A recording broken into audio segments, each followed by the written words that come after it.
What did I do with it?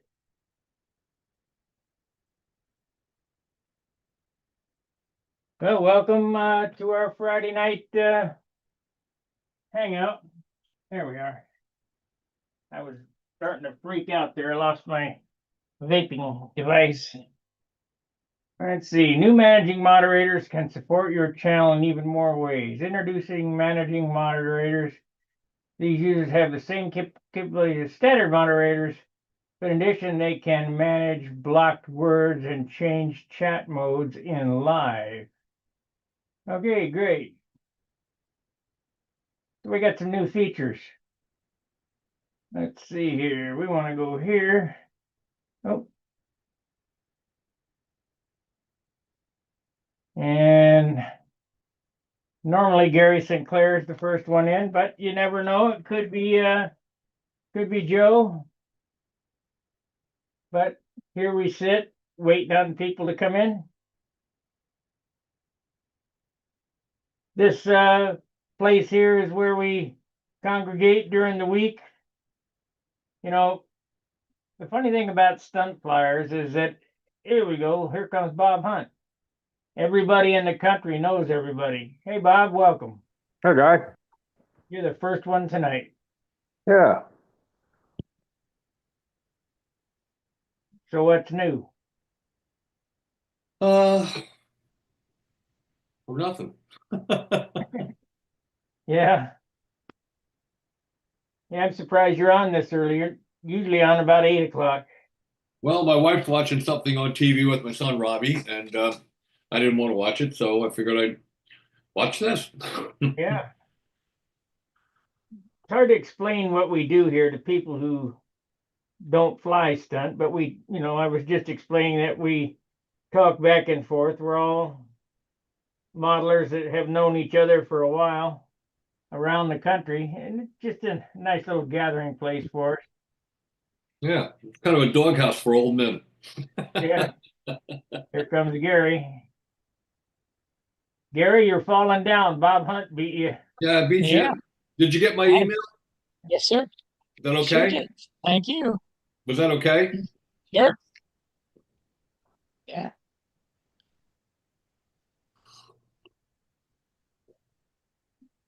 What are you looking for? Pictures, Gary? Yeah. Just had a picture you send me. Can you get it on your phone?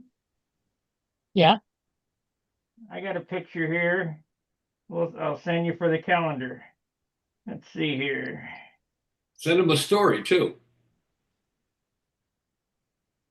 Story, huh? I don't know how many we'll have on tonight because they're all at EFC or wherever they are, aren't they?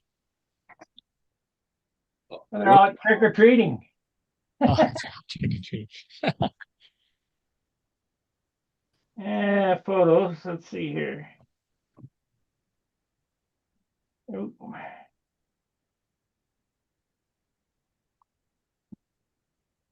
Yeah, I hope you can do something with this.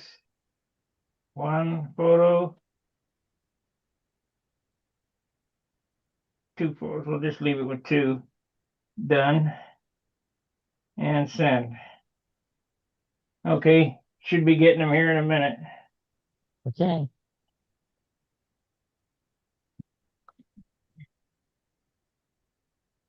I don't know what size they are. I mean,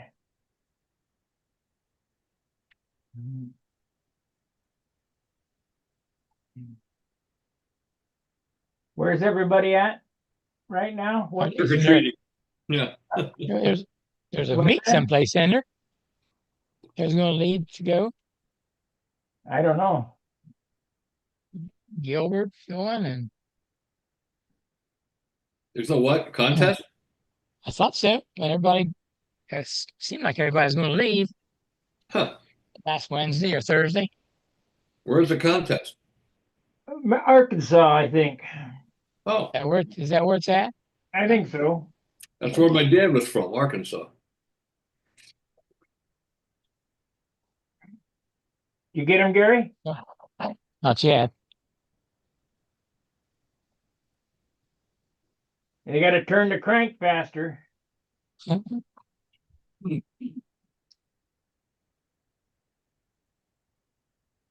credit those to Dan Winship. He took those. Okay.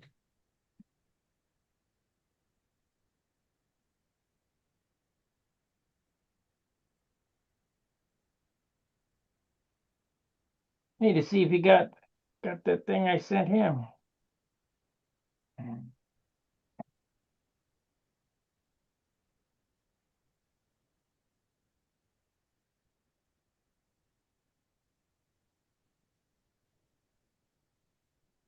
Yeah, this one stayed straight. That's good. Of course, I haven't put any dope on it yet. That could change things.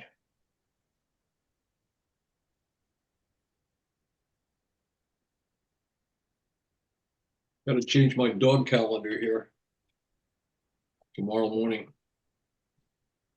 Do we set the Yeah. clocks ahead this weekend? Tomorrow night, instead of back, fall back. Fall Yeah. back. Spring forward, fall back. All Yeah. back. Yeah. So that means it'll be getting dark at 4:30. But it'll be getting light earlier.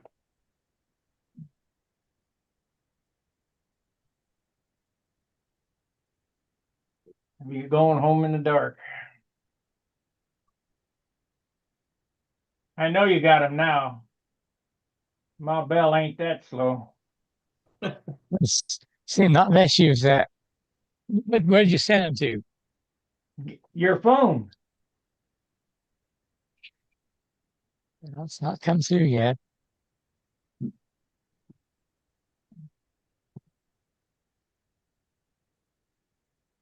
There's Steve Berry. Hey, Steve. Turn, you're muted. Unmute your mic. Unmute your mic. There we are. Hey, uh, just gonna be on here real quick before we. Go trick or treating. Yeah. Unmute your mic. Unmute your mic. Oh, You gotta shut the window. hold up. Just gonna be on here real quick before we. Go trick or treating. Yeah. You're on an endless loop. You gotta shut the YouTube window off. Test. You gotta shut the window. Hold up. Yeah. Okay, is this a little better? Yes. No. No. You have to. You can't have any other window open other than the Zoom meeting. There we go. Can you hear me better now? Yep. Yeah. Okay, good. Forgot to close the other one. Just getting ready to go trick or treating with my kids, and I just wanted to pop on and see if you did get the email that I sent you. Who? Who? Me? Steve? Who are you talking to? To you, Bob. Oh, what email was that? For the Caprice plans? Didn't you get the plans? No. I wonder if it got hung up in my spam. I sent a whole bunch of stuff to you.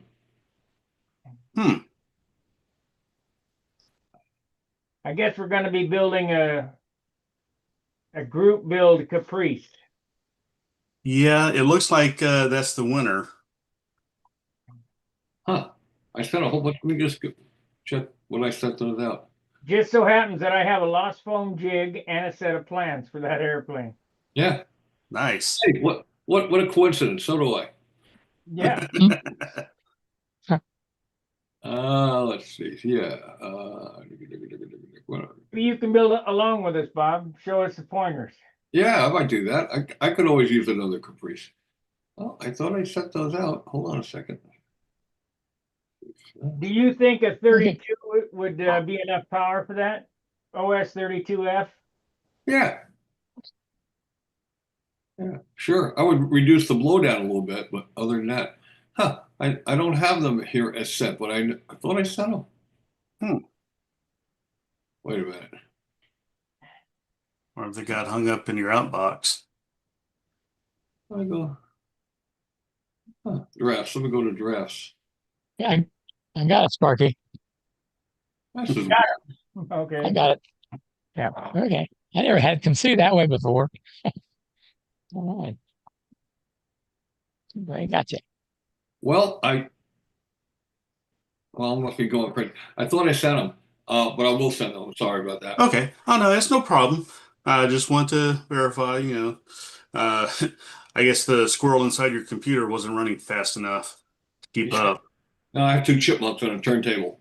There you go. All right. Well, y'all have a good discussion. I'm getting ready to go out and try Well, to run over some pedestrians and see what happens. we'll stop by when you can't stay so long. You know. All right. Thanks, everybody. Y'all have a good one. Well, See it. Yeah, it'd be great, Bob, if you could build along with us. yeah, I mean, I got all the molds and everything. Did I send you the mold bucks and all that stuff? No, you just Oh, the wing. because I can. We could do a round robin thing where we send the mold bucks to one person, he can mold the stuff, send them to the next guy, send them to the next guy, and then send it back to me. Yeah. Now I got all the templates for that thing. Everything. Every piece of that airplane is templated. well, yeah, you designed it. That's your Yeah, airplane. but every airplane I design, I don't template every airplane. But the ones that I intend to redo, I make templates for every piece of the airplane. I mean, every last piece. Rudders and tail blocks and cowl blocks and everything. I don't know. You gave me molded leading edge bucks, but no top and bottom block. Right. But I can make those. Yeah. And I think we'll do it on a Zoom, just like this. That'd be cool. Maybe I can get my wife's. I have to get my wife's tablet. She's got one of those iPads, and see if we can get her thing hooked up to this. We did once before, but somehow I got it screwed up, and I can't get on it now through there. That way, instead of me just showing what I'm doing, we can be interactive. Everybody can talk Yeah. to each other. Sure, that'd be fun. Well, I have a question for you guys. Go, Joe. Okay, so in a box of stuff that I bought from someone was a double star 40, Yeah, and not familiar with this engine at all. it's Good, decent. good stunt motor. Is that right? Yeah. Okay. Uh, fuel constraints? I think that's a non-nitro motor, isn't it, Bob? Yeah, I don't think that's a real high nitro motor. No. So right now I've got, FAI fuel, no nitro. The guy to ask about that is Tom Dixon. He's the distributor for that. oh, is that right? Do you have his contact information? I do. I'm a Pampa Okay. member, so Okay. I can go to the member list. I'm gonna send Okay. it to you. The other motor that I've got, I'm curious about is an MDS. And VBS, MVVS. Yeah, it's made in Russia, MVVS, I think, was Czech Republic. yeah, Czech Republic. Okay. 49. It's a MVVS 49. Let me see what size it is.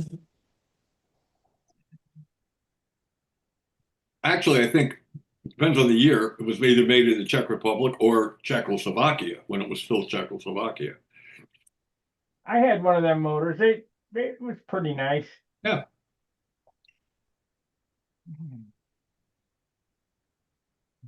It's an MDS 48. MVS or MVVS? D is in dog. Oh, MDS. Oh, Yes. I don't know what that is. Yeah. It looks heavy. Yes. It looks RC-ish to me. Hold it. Wait a minute. Hold it up again. Does that? Yeah, let's see that in large. Yeah. Does Venturi Here's come the out box. back? Hello. Does the Venturi come out the back of the engine? No, I don't think. No, it's coming out the side. No, the No, Venturi that's the exhaust. in the front. Yeah. Okay. Venturi's in the front. Yeah, there you go. Okay. Yeah. That's a regular motor, so, control line motor. What's Don't- And that? then the other two that were in the box that these are really old engines. What displacement is it? That was the MDS is a 48. 48. Wow, that's weird. 48. me get closer so you can read it. Hmm. That's an odd displacement. Yeah, see them bolts sticking out the back, and I just caught a glimpse of it. I thought a Venturi was coming out. Yeah, the I did too at first. I don't know anything about it, but I'd probably stay away from it because it looks heavy, like Bob said. Okay, the other two that I've got are really old torpedoes. Both Yeah. of them are 19s. Greenhead. Got two of them. Those are discussion pieces, coffee table Is pieces. that right? They Yeah. run okay. I ran those for a lot of years. Ran Torps. I ran Torp 29s. The ones that had, normally model airplane engines, especially all the modern ones, have the bottom of the mounting plate or the the lugs is right on the center line of the engine, or the center line of the crankshaft. But the old Okay, Torps, like that one is. But the old Torps had the lugs higher, so the center line of the engine was below the lugs. It's really weird. Huh. And if you notice that the exhaust comes out on the wrong side, so if you run it All as a Torps profile, did, yeah. Torps if had you that. run it on as a profile, you'll get a blast of exhaust in the face. Oh, well, let me ask you guys something else. Okay, so I had that Mustang stunner. I broke the nose off. Ty helped me get it fixed. The nose looks great now. But I put the engine back on there, and I had moved, being an RC guy, not an experienced RC guy, but a couple of years now. The needle valve's always on the left-hand side. So I put the needle valve, on that side so that and it's mounted down. It's an inverted mount, right? And so that sticks it out to the right side. However, that forces the fuel line to go around and across. Take it out and move it around. Yeah. Well, if I do that, the needle valve is right so close to the muffler That's that I'm right. burning my fingers trying to change it, trying to turn it. Yeah. That's So just- I was running it with the needle valve on the right side, and it was running great. So I'm wondering, does it make a difference? No. Okay, good. Then I'm going to leave it on the right side because I don't want to burn my finger anymore. Yeah, you can run either way. Yeah. Okay. Well, thank you for that. Yeah. What's in John's? What kind of RC flying do you do, Joe? Well, I've got a Hobbico Nexstar ARF that somebody gave me. It had hung in a barn for 15 years. It was so full of dirt dauber nests that every time I flew it 2 years ago, that whole year, one would vibrate loose. And so I've crashed it probably 5 or 6 times. The last time I broke the nose gear off.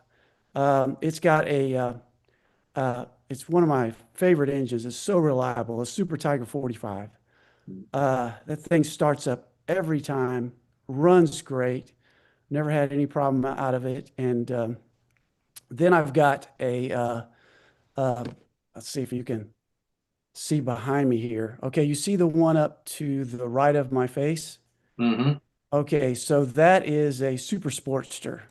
That has a Super Tiger 90 on it, but unfortunately, I'm having trouble getting it to stay running, and I think that it's missing, or it's either missing or has a degraded seal underneath the carburetor. I think that's what the problem is, but I don't know the history on that motor, and so I may end up replacing it, but I haven't been able to fly it yet.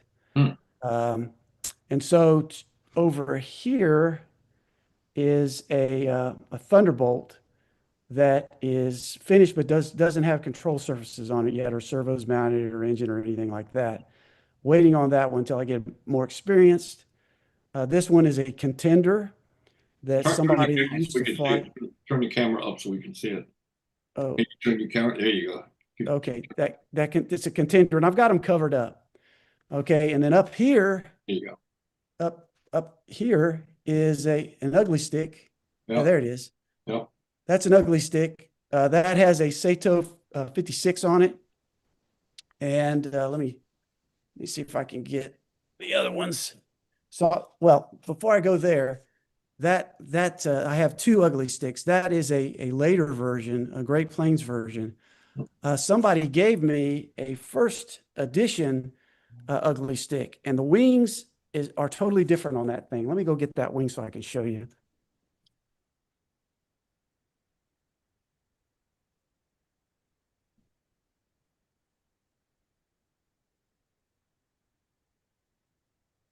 Okay, There you go. look at the end of the wing. Yep. You notice it doesn't have the flare out? Okay, Now, what? so the one that's up above me has a flared out typical ugly stick, where it flares out like Oh, this. it's just a different tip design. Mhm. Yeah, yeah. So this first version, and look, it has the 2 bolts in the front, where the later version just has the alignment pin right here. Right. Well, yeah, there was a number of different kits of that and iterations of the stick variations. There's so many of them. It goes back probably into the 70s, or maybe even earlier than that. And there's been a lot of different people build a lot of different versions of it with a lot of different wing attachments and different configurations, you know. Yeah, this was a Great Plains, and that one up there is a Great Plains. So they're both made by the same company. It was just this was the first year they came out. Yeah. And I don't know when they made the transition. There were some out before Great Plains even existed. I believe that. Yeah, I forgot the guy's name that he worked for Kraft, right? The guy who designed it. Is that Larry Leonard or somebody like that? Or Yeah, and I heard the story on do you watch Dave Herbert's Night Flyer YouTube channel? no. Okay, well, he worked for Kraft, and I think he told the story that it was designed so he could test out the radio system, Yeah. and it ended up being a plane that everybody loved. It flew so well and everything, and it I was used easy to fly, to I build. used to fly craft radios years ago. Oh, you did? Yeah. I flew Okay. RC pattern for a number of years. Okay. Right, yeah. But the interesting thing about the engine that's on this one, I recently learned this the hard way, is that the OS 46s and the OS FX and the OS 46 AX, they have a liner on the piston sleeve. And I had 4 of these engines, and the liner peeled off on all of them. You mean the plating on the liner? Yes. Yeah, because they're not ABC. They call them ABC or ABN in some places, but they're not really. They're nickel wash. There's a nickel wash on their liner, and they get heated, and the nickel would disintegrate. Wash off. Yes, and it was terrible. Yep. And it happened on all 4 of the engines. I found out that I'm trying to remember now. I replaced the sleeve on the FX that's on that ugly stick, and it was compatible with I think it was APS. APS. You could swap out the sleeves and the pistons, and it was a perfect fit. And so ever since I did that, that engine has ran great. Probably ABC. ABC. It had AAC, which is aluminum chrome. ABC was aluminum brass chrome. I used to fly FSRs back in the 70s. The 40 FSRs were precursors to those engines. And they ran great until the nickel wash started to come off, nickel plating came off. So what we did was we had this guy named Vic Garner, who was a very famous engine guy. And he would make us new liners and piston. He'd make Dykes rings to go in the pistons, high wall Dykes rings, and real ABC setups. And they took forever to break in, but then they'd last forever. Kind of like an engine, Yeah, that's great. I have some in the car. I'm not gonna say that one. Where you at, Bill? I'm down at my daughter's house in Columbia, South Carolina, but I can't. I'm not gonna be able to stay long. She's a early to bed, early to rise girl. I I'll thought you keep were her. at that I'll keep her contest awake. I thought you were at that contest in Arkansas. Oh no, no, no, no, no, no. I'm not. I'm not in any shape for a contest yet, but I'm working in that direction at least. Do you know of any contest in Arkansas this weekend? Yeah, there is one this weekend. Okay. I think that's where Joe and several others have gone this weekend. Why we have a sparse turnout tonight. Yeah. Yeah, I wished I went last year. Earlier this year, they had one in the spring. And so Ty and I went to that one. And what a blast. That was in El Dorado, Arkansas. That's it. Oh, my gosh. And that's where I met Joe Gilbert in person. And so. You poor thing. Man, I'm telling you that Mike, I think it's Mike Makepeace is the guy that was kind of running the show.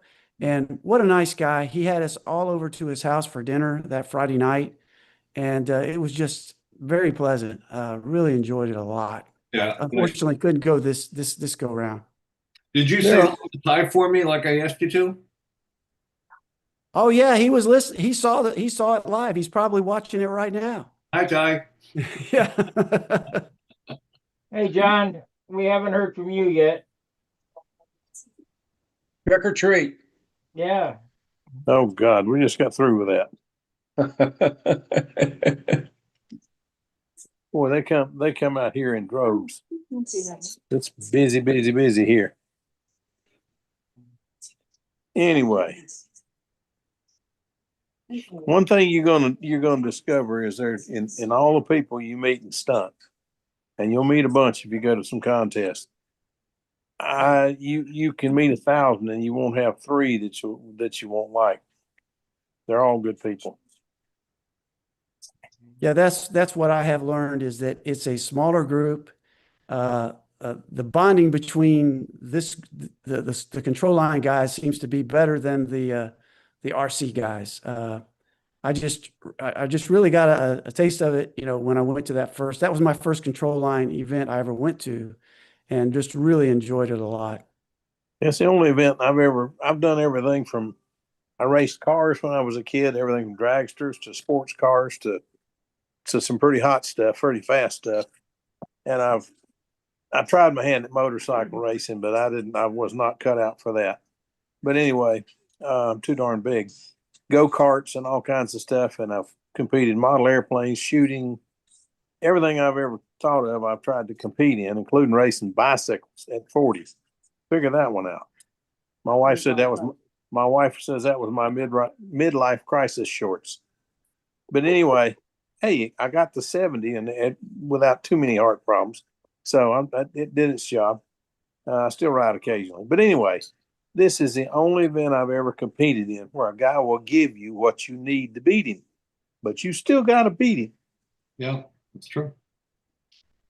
Hey, Joe, you were mentioning that Ty was talking to you about a picture he took of me up in New England years ago. Yeah, I can't remember if I can't remember a picture. I know he has a lot of pictures from way back. We'll turn on the but sharing there, Sparky. Spark, turn on the sharing. yeah, he Go ahead. All right, this is a picture Ty took of me. okay. Now, he took it in 1966, but it says 67. But he didn't have the film developed until 67. That 22804. Yeah, your own number. that was Okay. in That's a 66. Tucker. No, that's a Nobler. That's a Nobler? That's my Nobler, yeah. Mm-hmm. That's a Well, Nobler. the last time I was on, I thought that he had said he met you when you were Okay, I see 18, the but I canopy, think it was yeah. before you were 18. Before it was what? Before you were 18. Yeah, that's before I was 18. I was 17 there, I think. Yeah, Yeah. Yeah. that's Yeah. cool. I'm sure you I got. I'm told sure if him, he's and then watching. he told me, he kept telling people it was 67. And I said, I know, I was trying to do the math in my head. I said, that could not have been 67 because they didn't have that airplane in 67. Red Reinhardt crashed it. And then I realized that when you develop photos and they do the prints, they put the date on when it's developed. Right. Yeah. So he swears it's 67, but it was 66. There's that wasp. What's up, Ed? It is surviving. It's in the easy chair here, had surgery. Now 6 weeks of sitting and laying Wow. before I can attempt to do anything. Get And that yourself so this a little board so you can sit in bed and build on the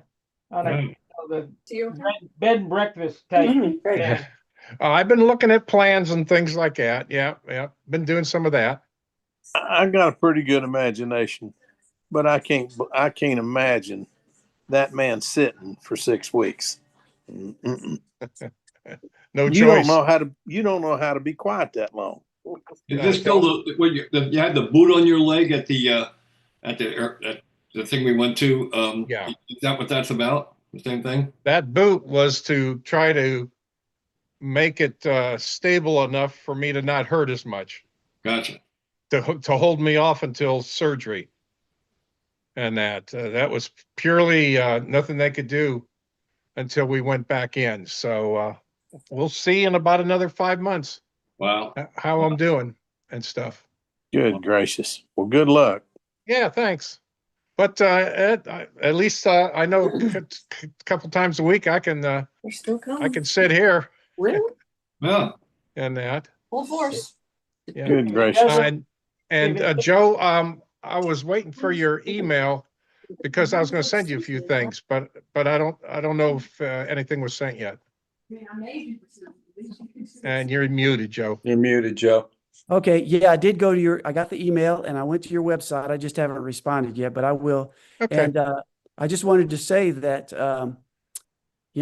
having a 24/7, 365-day operation, that is, wow, that's amazing. Yeah, That's, I just got a requirement for Hawaii. wow.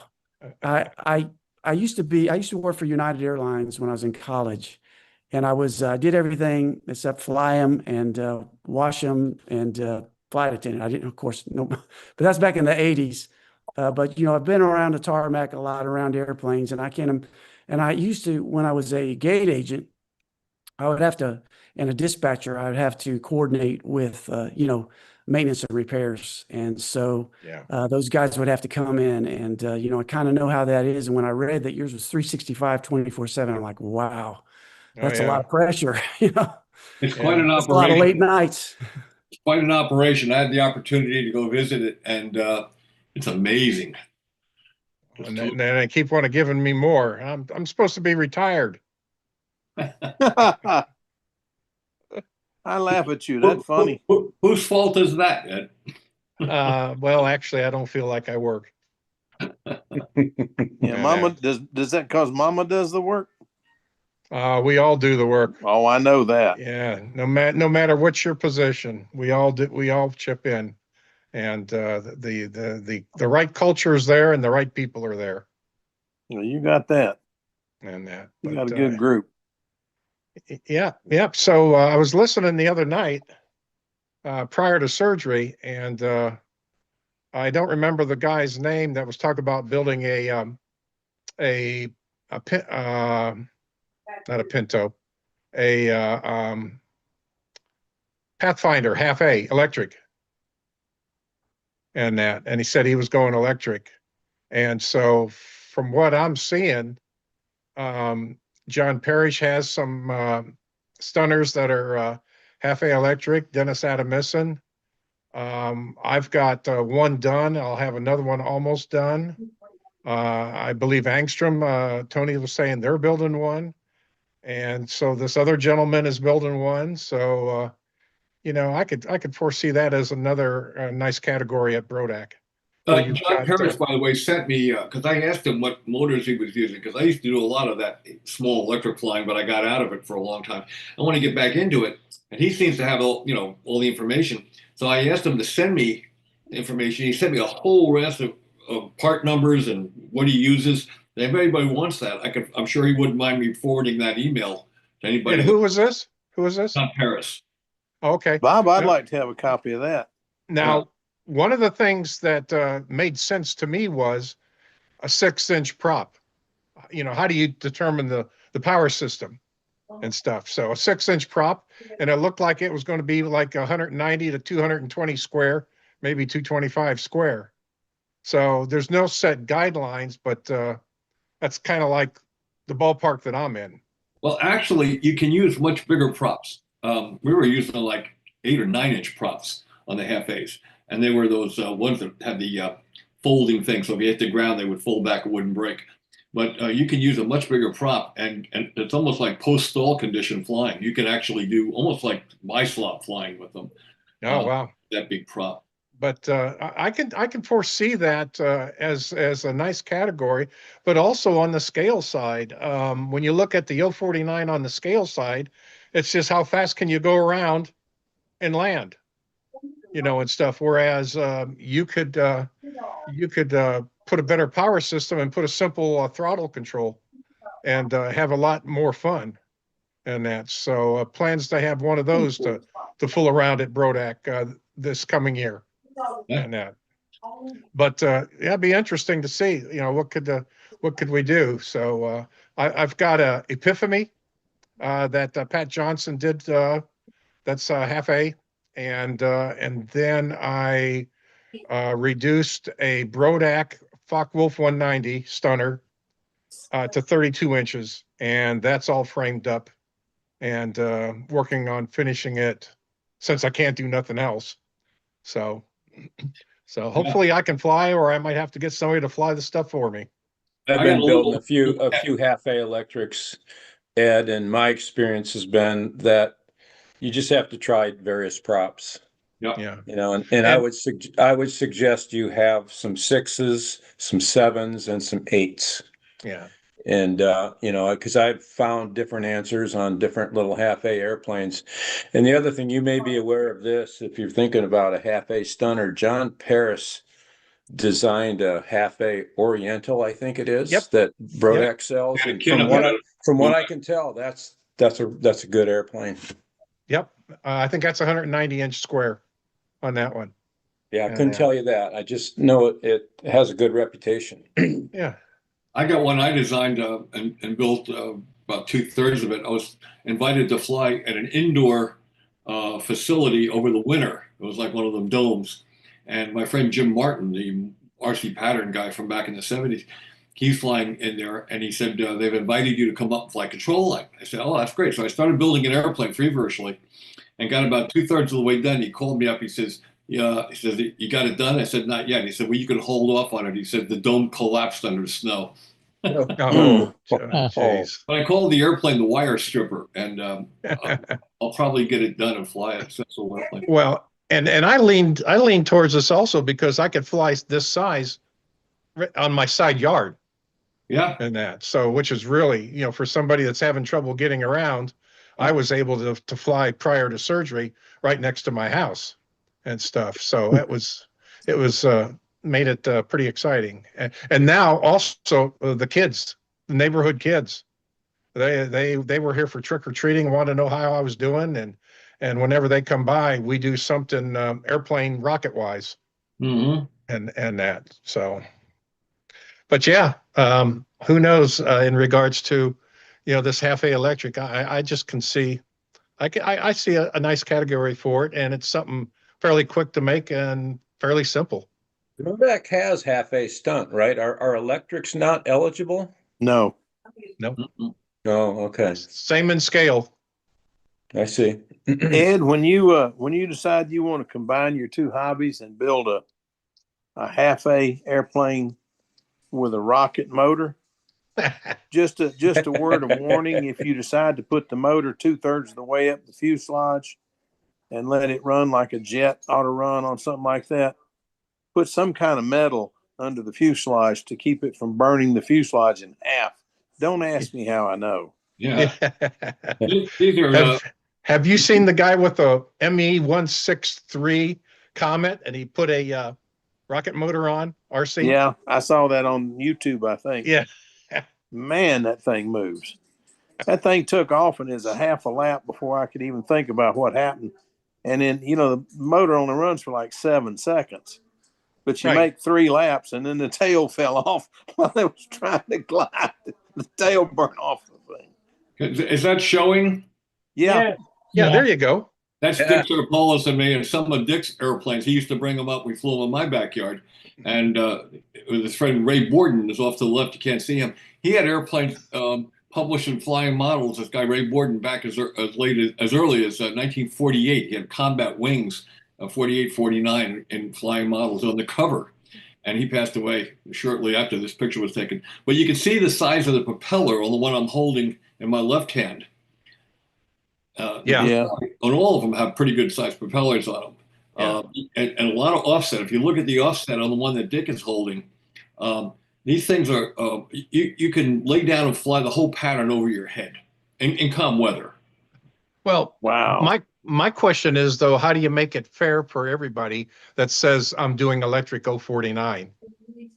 You know, so what's the KV of the motor? What's the size of the motor? That's why we were just talking about, well, prop size.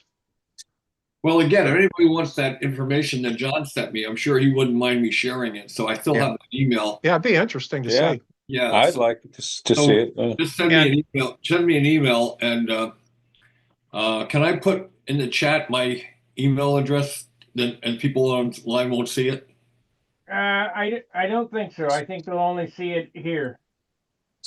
Okay. Yeah, hold on. you have to pick who sees it. All right. Meeting group chat. Okay, so I'll put it on there. So here's my. Yeah. And the picture that you showed, I'm trying to look up several plans that size. So if I can make something happen with these younger kids, it would be here, pick one of these, build it, and let's see about flying it. And that's another thing that I'm trying to do. Everybody check the chat and see if my email came I up. see it. Yep, Yeah. it popped up It's on my there. screen. Okay, It came send me- up for a second, but then it disappeared. Right, you yeah, have my hit email. the chat You have my button. email. Hit the Yeah. chat button, it'll pop back up. Well, Yeah. I'm on a. If anybody wants that, send me an email and say, Yeah. please forward Paris information or whatever, and Yeah. I'll send it out. Okay. Were those airplanes in the picture park cats? No, there were Sarpolis. He had a whole raft of half-A glow designs that he did. We published in Yeah. Flying Models, a number of them. Okay. Some in Model Builder and some in Model Airplane News, I think, even when that was doing control line. He has a large collection of half-A control line stuff. So he's just started putting electric motors in them. But when he started making flat plate Depron type airplanes, like you just did, John, those things really were a little higher performance for some reason. Yeah. Yeah, they're great. They're a lot of fun. In fact, what I did recently, since I did the park cat, I made a little smaller, somewhat similar version for my 3-year-old grandson, he's up to a lap and a half now. So There you go. Good deal. he knows. I got And it. that's something you can show indoors to do fairly easy. Oh, wouldn't that be cool? Yeah. Yep. And Yeah, that's great because the cost of those is a lot less. And so, Yeah. when you're talking to the parents, I mean, that means a lot. If you start talking, 35 size, 42-inch wingspan, all that kind of stuff, it's just, Right. So that's great. the last I calculated, I think I was a little over $100 ready to fly. Like maybe 130, maybe like 130. And With or without the motor, Ed? everything. The Everything. charger, Yeah. gotta have a charger and batteries. Well, excluding that stuff. Yeah. But I was looking at it as of you've already got that, but that's a good point, Sparky, because if you're trying to introduce somebody, then you got to worry about all that other stuff too. Yeah. Yeah. The lines, the charger, the battery, all that shit. Well, Spectrum, Yeah. make it easy. $300. You should be able to get going for 300. I would think less, but you're probably in the ballpark. I would like to see 250 is what I'd like to see. That's still a pretty good stretch for a kid. So the parents gotta be involved. Oh, I don't think it's that big a stretch anymore because, Yeah. when we were kids, you bought an AMT model car and you built it. $2 was an expensive one. Go buy one now. Yeah. Yeah, they're $25. Yeah, really. Them same kits are $25 because I was looking at $25 to $30 Yeah, for an AMT model kit. yeah. We know Yeah, you're in talking. fact, I'm gonna put you on mute a second.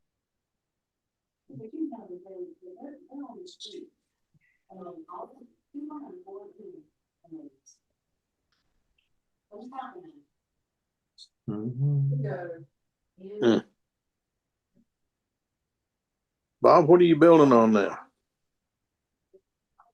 What's that? What are you building on now? I got 5 twins started, 5 new ones, and a 6th one in finish. Oh, Lord. How about a twin Caprice?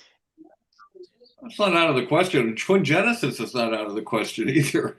You know, pretty much anything in my house. I think my dog, I'm trying to make her a twin. Oh, Lord. Well, I just watched a video of a twin with VSC 8, I think. And John Miller had a twin with a dual rudder on the back. And I forgot what kind of plane it was. Kind of a German looking thing. Yeah, that was it. It was white. Yeah. Have you ever seen any of my twins, Joe? No. Have I seen what? Have you ever seen any of my twins? Phil, I got a mute. I've seen a lot of you and your videos, but I don't remember seeing a twin. Let me show you one of my twins.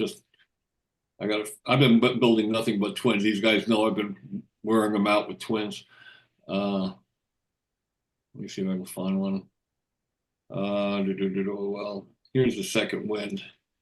This was That the one Jerry had? yeah. This one, there you go. Wow, that thing's beautiful. I had retractable landing gear. That one had two power 10s in it, 10-inch props, counter rotating. That was the first competition twin I had, but I've had a number of them since then. So electric, right? Yeah, that's what made it possible, I think, to do twins. Was electric motors make it a lot easier to do twins. Well, if two props is good, is Paul Walker's bomber going to be better? What's that? Yeah. Well, I don't know. I saw it fly on videos, and boy, I'll tell you, it flies good. Yeah, I watched that. I watched him do the pattern. I couldn't believe it. I mean, Yeah. Amazing. Here's another one that I've been flying.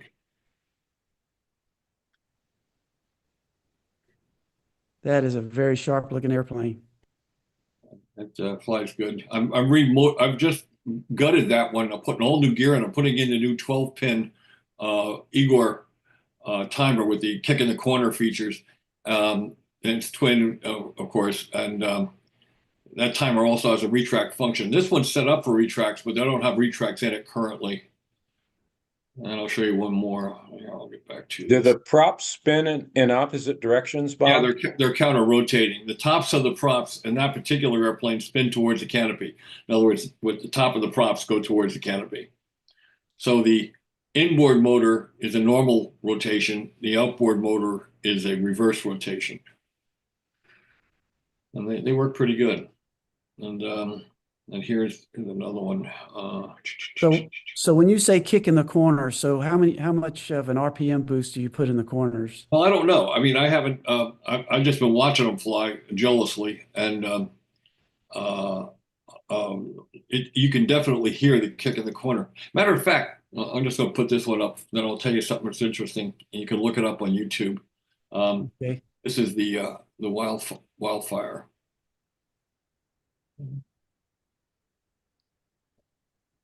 Beautiful. All right. Wow, that one's sharp too. Yeah. John Davis, Will Davis, not John Davis, Will Davis, just put up a video on YouTube of Orestes Hernandez flying in slow motion. Anybody see that video? Yeah. Yeah. And a couple of interesting things about it. As we all know, the illusion of corner that you get in full speed in real life is much tighter than you see in slow motion. So, corners are not that impressive until you look at somebody else's pattern in slow motion. You find out he's turning a tighter radius. But the interesting thing is you can hear, even in slow motion with the audio on, you can hear the timer coming on and where it puts in the kick in the corner. It's really neat. You mean to tell me that it's based on time? No, it's based on G's, Okay, accelerometer. So he's got an accelerometer in it. little Okay. accelerometers in them, yeah. And it gets a little whoop, and you can adjust that kick in the corners. Hey, Gary, there you go. What happened to your camera? Yeah. I turned it off. I put my email in there Yeah, we saw along it. with Bob Hunt's. And then that way, and you guys there want to send me a picture for the calendar, a little description on what your plane is, you can. Cool. Now, because I don't know how many people is going to get back with me. So, Let's see if I can get down to. and we got a fellow here, Batay or something, 78, 78. He says, Bob, I'm going to try out a Genesis. What's that? He's going to try out a Genesis. Who's that? PTAY 7878. That's Paul Taylor. PJ. Okay. Oh, okay. PTAY? Okay. I don't know if this will play or not. This is a video. I'm gonna try it. See if I can get it. I can't even get it up here. I don't. Give me another chance. I'll give it another try, John. You can see one flying.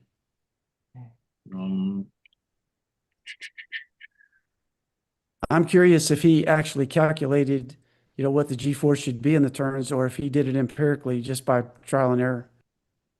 I don't know. He's a pretty bright guy, I can tell you that. Very bright guy. How do I play a video on here, Sparky? You gotta play it on your computer and then share it. Play it on my computer and then share it. Okay. Yeah, All right. So should I turn off my audio for now? yeah, probably. All right. Let me just mute that.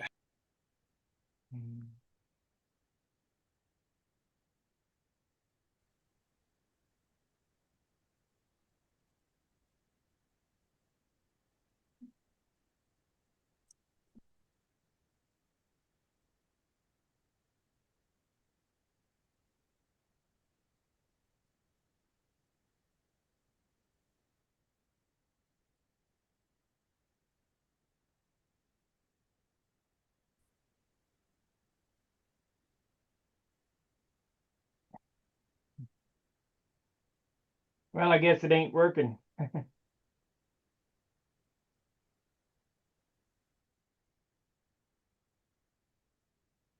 See, some of this technology that comes easy to use, Sparky, is a booger to the rest of us. It don't come easy to me. Yeah, I couldn't get it to load up.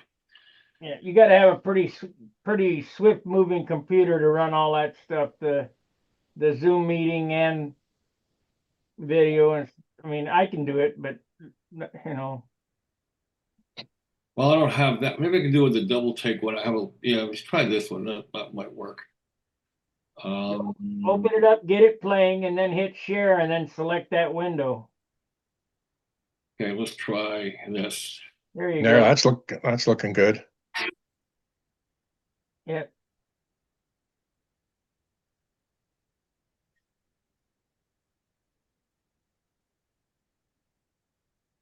But there's no audio.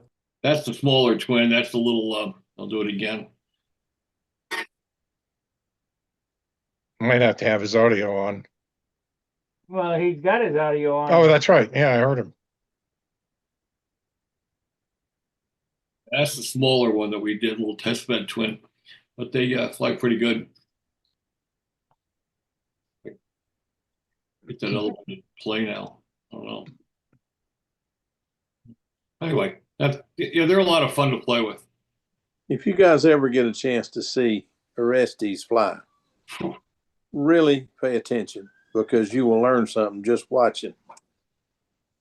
I thought we turned tight, hard corners until I saw Orestes flying in. My word. Yeah. He turns in half the distance I do. Needs to be warmed I've up. often said that watching him is both inspiring and demoralizing. It's depressing because I just can't do what he does. Well, Hey, when if you we guys have- were talking, go ahead.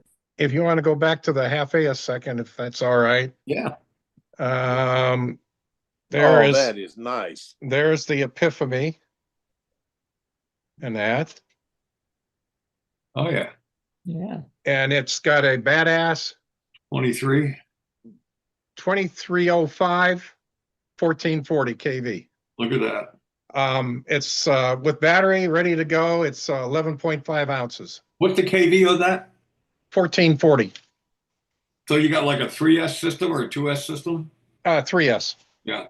Then I figured I was having fun. So I had the Brodak kit Yeah, look at that. Oh, 190. reduced. Yeah. So no idea. I figured I'd give it a shot. Yeah, 32-inch wingspan that should do it. and that. So, It Yeah, looks neat. I like it. and it's got an adjustable lead out. Oh my goodness. If I You don't didn't see have that so much many on half projects, A's. if I didn't have so many projects already started, you would be ruining me right now. Hey, what's one more project? Oh man. Anyway, sister-in-law went and got those for me, so I wanted to show them while she was still available. Yeah, neat. That's And neat. so That's really neat. it piqued my interest. So I think baby. it's a good possibility for the future. Yeah. Well, like you I'm say, interested in getting that Brodak event, for electric.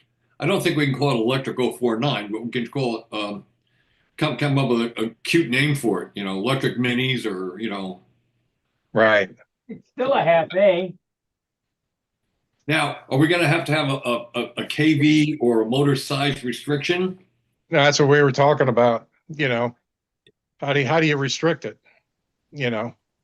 Well, I would say nothing more than a 23 millimeter motor, because they're readily available.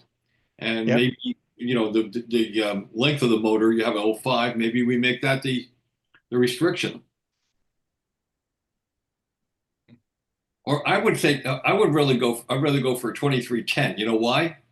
Because then I can take two 2305s and make a twin half A.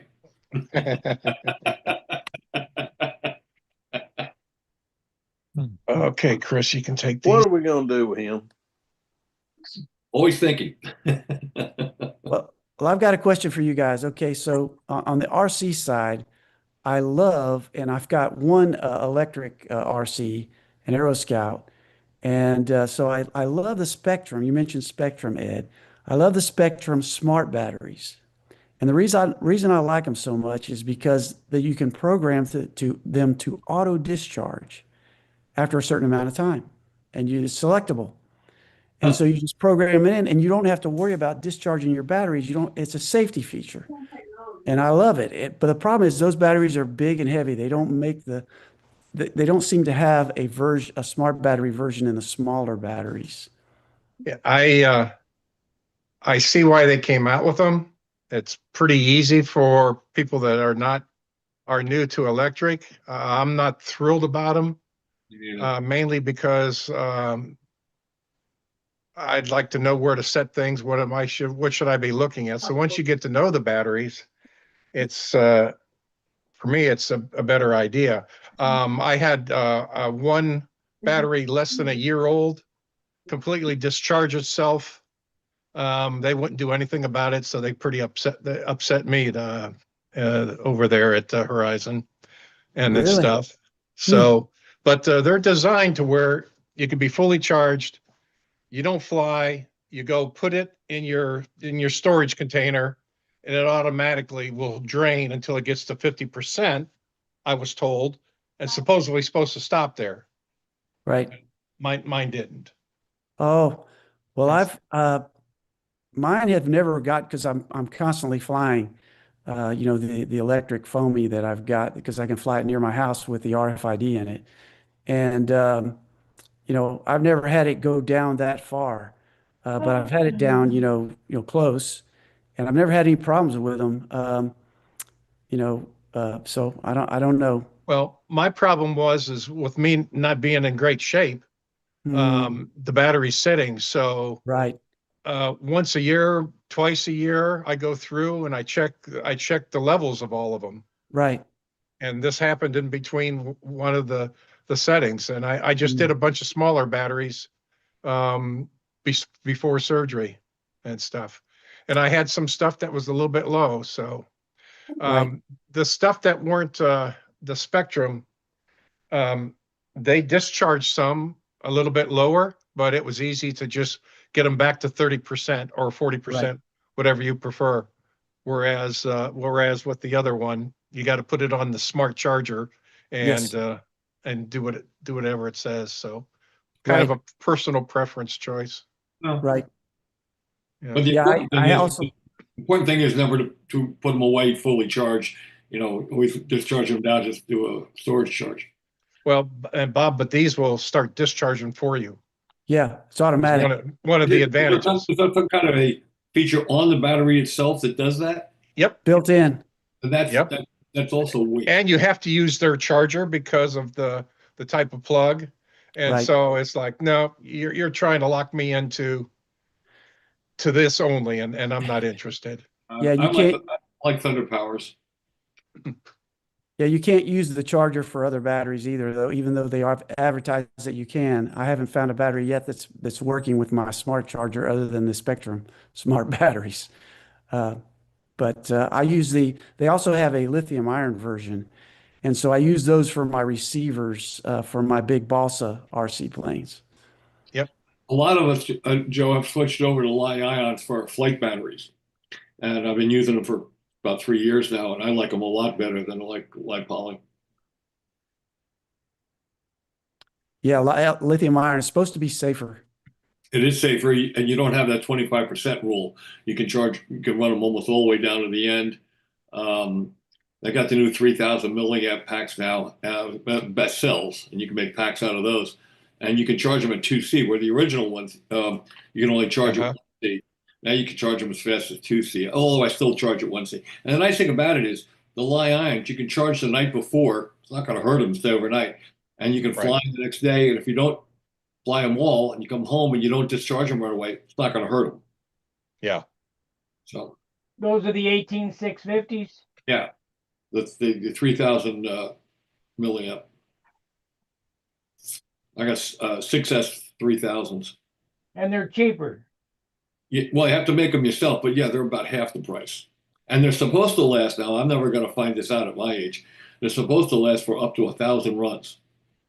Don't believe that, because I run 18650s in my smoker, and they'll last I don't know, probably 5 months, and they start degrading. So I in 5 months I charge the set that I'm using, and then I have another set over there, so I'm swapping them back and forth.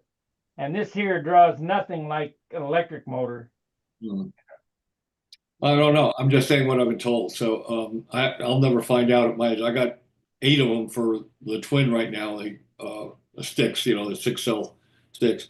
And if they go to the field and I fly all 6 of them each time, it's going to take me a long time to put 1,000 flights on one battery.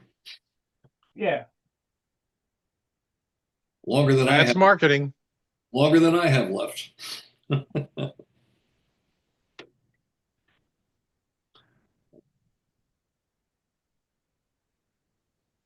Yeah, but let's stay on this, Ed, about getting that. Well, of course, I'll work on Mark Weiss about coming up with an event for electric mini electrics or whatever we want to call it. I don't want to call it electric half A because they're not half A's. Right. Yeah. Dennis and I talked about it mainly, and so it's like, well, I'm going to build something and stuff, and just see, because like I said, I could use it next to the house, but I just can see that it would be a nice addition. Yeah. To the different ways you can participate. Totally agree. And it doesn't have to be restricted just to Brodax. I mean, it can be a new event that we fly at any contest. Right. Exactly. Ed, where'd you get the plans to the Epiphany? Pat Johnson. You can't get anything from Pat right now. Why? I tried to email him, and I was told he was in the middle of moving or something. It's been a few weeks ago, but I was told he was in the middle of moving and his site was not up right now. Huh. Right, and he does not do anything during cold weather or hot weather in regards to cutting. So, but that kit you saw, he did that for me over a year ago. Well, I'll see if I can't get in touch with him. I'd like to get an Epiphany, and I don't know for the life of me why. He he did a few years ago. He did a shoestring for a 46, and I can't get that thing out of my mind. It's just a good fun airplane. I'm building some planes, thinking about some planes now that are not contest airplanes. Just take them out and have fun with. He also does a half A Pinto and Magician. Now I have a Pinto. I Half don't A. have a Magician, but I do have. Okay. Well, Ron Ferris's, but it's with the stunt wing that he designed. Yeah. Well, if he designed it, it'll work because he's got some good airfoils. Yeah. He knows what he's doing. What I do is I gave him a while a wish list and is like, listen, just put me into the queue whenever you can get to it. That's what I'll do. Yeah, no hurry. Because it'd take me, if I got it today, it'd be a year before I could build it.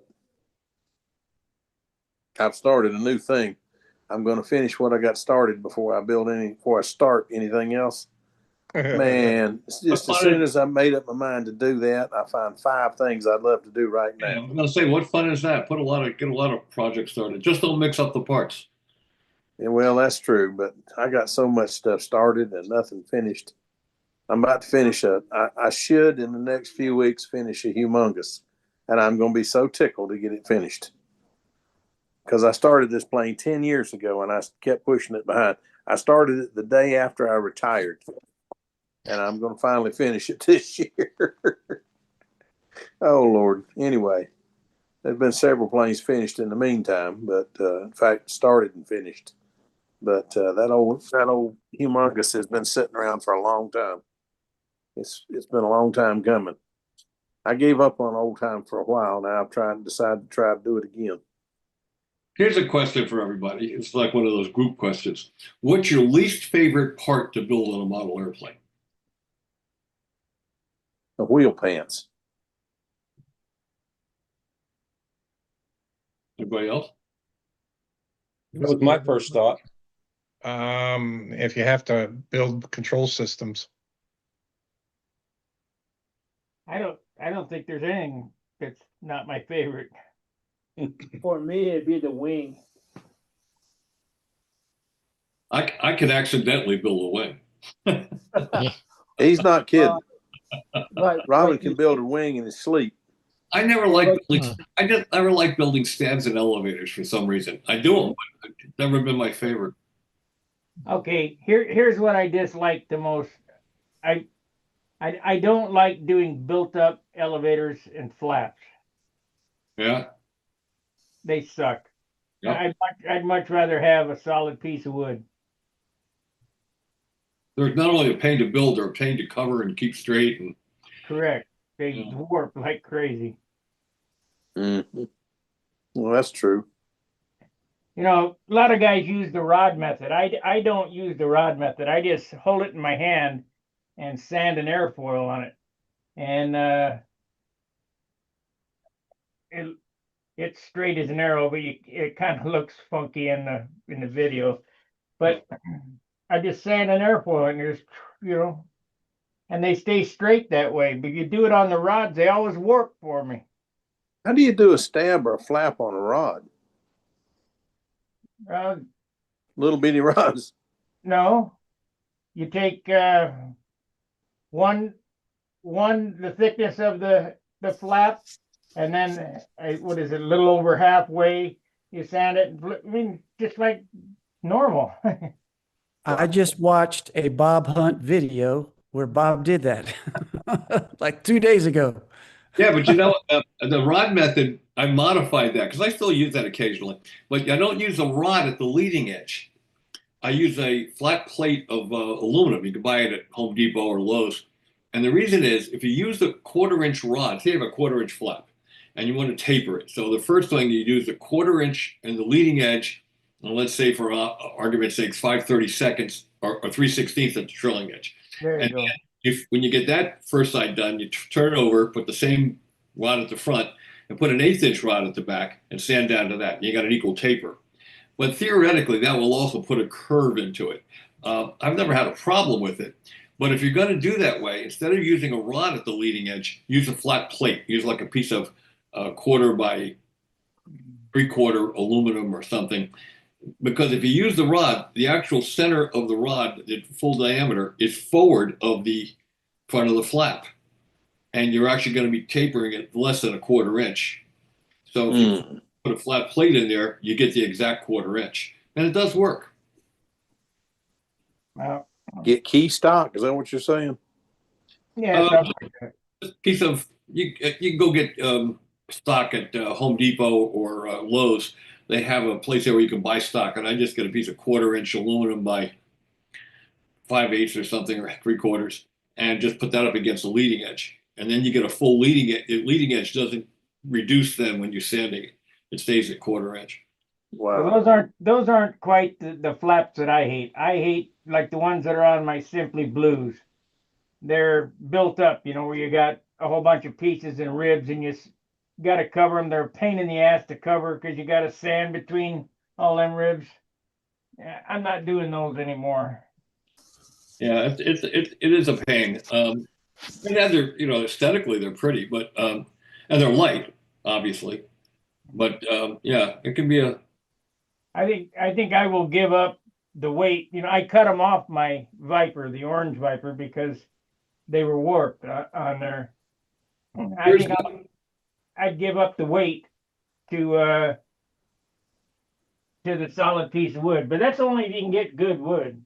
Years back when I had the original Crossfire, control line Crossfire, I had the original one was an RC ship. And it was too heavy. I came back from radio control flying back to control line, and I lost some of my lightweight building skills. And I built an airplane that was a little heavier than I wanted. So over that winter, I reduced the weight by 8 ounces. And part of it was doing built up surfaces. And I have a picture of when I was doing that. Let me see if I can. Yeah, there it is. All the surfaces. Wow. I remember that airplane. That's what I'm talking about. Those type of flaps. I hate them. Yeah, I don't like building or finishing them either, but it did take out a lot of weight. That airplane turned into a really good airplane at that point. So, you know. You stripped that thing down from painted to that point? Mhm. Wow. I've done a few airplanes that way.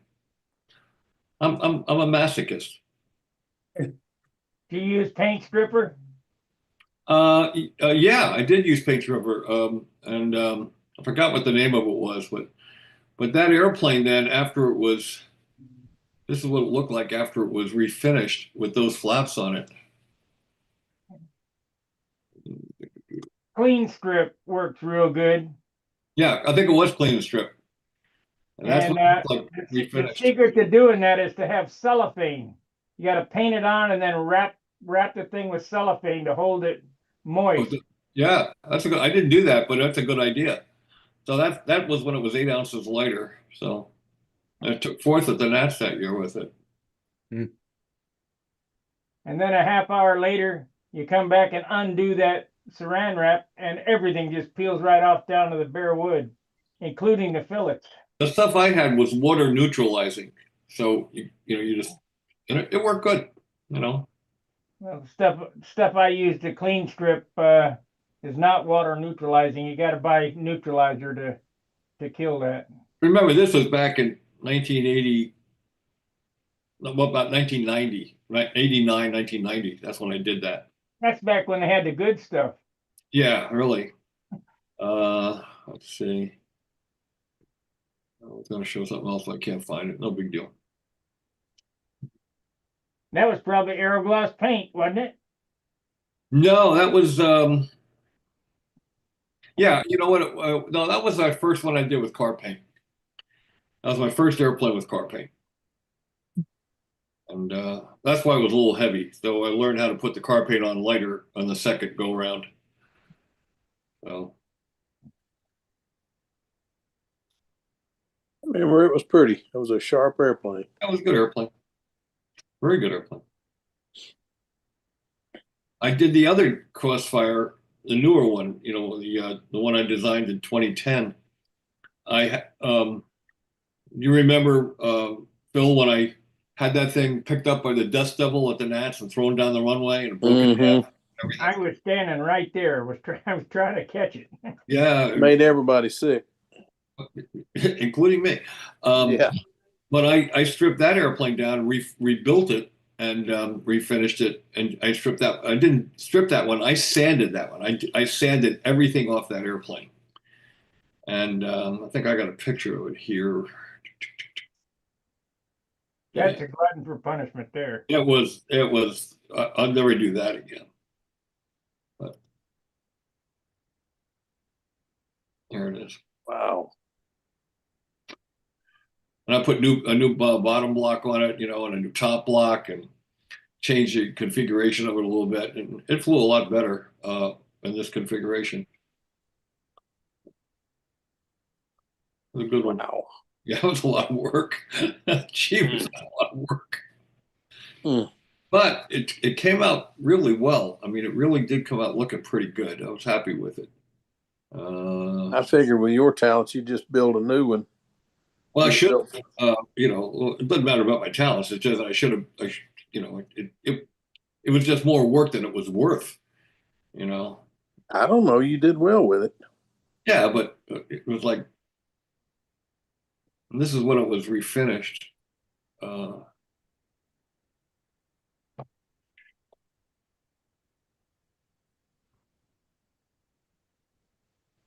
That was refinish. Oh, nice. That was, Sina Godarzi helped me with that trim scheme. And those little things, I wanted to do sort of an updated Thunderbird scheme, something that's suggestive of the Thunderbirds without doing the same old Thunderbird scheme. And Sina came up with those little blue things on the rudder and the nose. And Billy called them pollywogs. Billy Weirwood said, "What are the pollywogs? What do they represent?" So like little pollywogs. You have a picture of the underside of that thing? I didn't do the Thunderbird scheme on the bottom. So no, I don't have a picture of the bottom on that. I don't think. Bob, does that have adjustable lead outs? Because they look like they're fixed. No, they're adjustable. It's the slot and pin version. Let me see if I could find one that shows the lead outs better. Yeah, I stole that idea from Bob. That's the best way to do lead outs. I stole it from Billy. So this is in the midst of painting, so it's it's taped up, but you can see the slot anyway. You see the slot with little holes, and you got little Delrin inserts that I think they're actually on you can see the little Delrin inserts on the lead outs, and they go into the holes, and you just pull them out and move it forward and aft. It works great. It's light, it's easy to do, and it's Billy's idea. Okay, I'm not quite getting that. So those things that are on the actual cables, the lead out cables themselves, those stay there? They're those little Delrin inserts. The eyelet. I use eyelets. What's that? I use eyelets, brass eyelets. Eyelets work. Yeah, anything works. When I showed that to, I had some made up little Delrin ones. I used to work in a machine shop. I made up some Delrin ones. And Roy Trentham, rest his soul, saw them and he said, "Where'd you get those?" I said, "Well, I made them, but he said, "Can you make me some?" I said, "Well, take some time." He said, "Well, can you give me just one? I'll send it overseas and have some made." So about 3 months later, I got this big bag of them, like a couple of thousand of them, And over the years, all my buddies come in and they steal them from me. So I'm down to a few. That was just tape on the lines there. Yeah, that was just tape to prevent, the. Yeah. Bob, if you ever want some more of those, Jim Lee will make them. Yeah, well, these were made on like a screw machine, like a Brown and Sharp screw machine. Oh, yeah, okay. Where it spit out 10 million in 15 minutes. Yeah. You don't have to worry about them coming out of the holes. No, I make them till they're like a little press fit, and then you take like a common blade screwdriver and put it in the slot and just tilt it a little bit, and you can open up the hole just enough for the thing to go in, and then it clamps it. And if they do get loose, you just put a piece of tape around them, and then put them in. It's not coming out. Okay. I've never had one come out.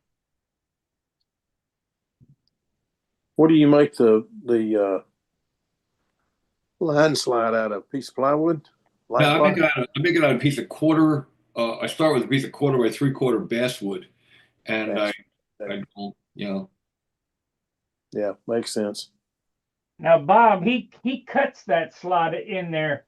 I don't. I build it up. I use like he said, I use 3/16 by 1/2 inch wide, whatever. 3/16 stick by 1/2 inch wide, whatever how long. But I put a 16th inch piece of plywood between the two, and that way I get a perfect slot. yeah. However you get it, it's fine. That's how Billy taught me to do it, so that's how I've always done it. You know. Um, but yeah, it's a good way to do it. It's light. It's very light. Another way you can do it with the inserts is you can tap drill the holes and tap them first for, let's say, 832, and then cut the slot. And then you can take a 832 nylon bolt and drill a hole in it, and then you can thread it in. Wow, that'd be neat. Yeah, a friend of mine does that, and it's a little more work, but they're never coming out. No, that is neat. If they come out, you got bigger problems than the lead out coming out. Oh yeah, something broke somewhere. Yeah. Well, guys, I'm gonna get out of here. But y'all have a great weekend. Be good, Phil. Stay Good out of seeing you, trouble, Phil. Good seeing seeing you. everybody. Yeah, see you, Good Phil. night. Ed, glad to see you on the mend and doing well, buddy. Keep it up. Yeah, thanks, man. Take it easy. You too. Mm-hmm.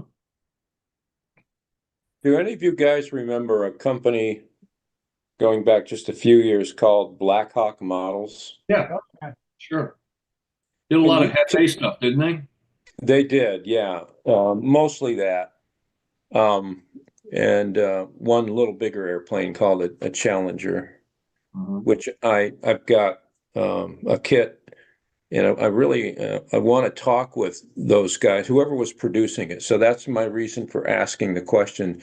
Is the person that owned that or ran that company still around? Does anybody know who it is or was? I don't know. Was that Challenger the big? Go on Stunt Hangar and look in the vendor's corner. And I'm going to look right now. I believe Blackhawk still has a spot there. Oh, really? Okay. I just found another photo of that refinish of that crossfire. Well, I went ahead and sanded all the carbon off the wing. Let me see if I can put that up. That's pretty. This is how sick you can get with this stuff.